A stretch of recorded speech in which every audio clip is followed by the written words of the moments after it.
Ning subling pagbukas na usab sa voters registration, Comelec Lapu-Lapu City subling mi pahinumdom ni atong wa pa nakaparehistro o buot magpa-transfer sa ilang rehistro nga magpa-register na og sayo ug dili na huwaton ang deadline aron di maapiki.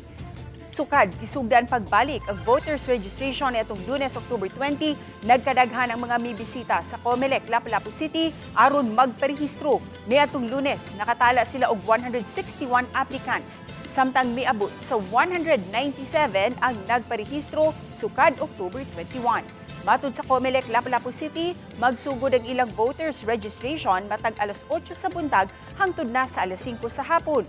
Bukas gihapon sila bisan kun holiday ug sa adlawng Sabado gawas lang sa November 1. May 18, 2026 ang deadline sa voters registration. Pahinumdum sa Comelec ngadto sa mga buot magparehistro sa pagdala og valid ID.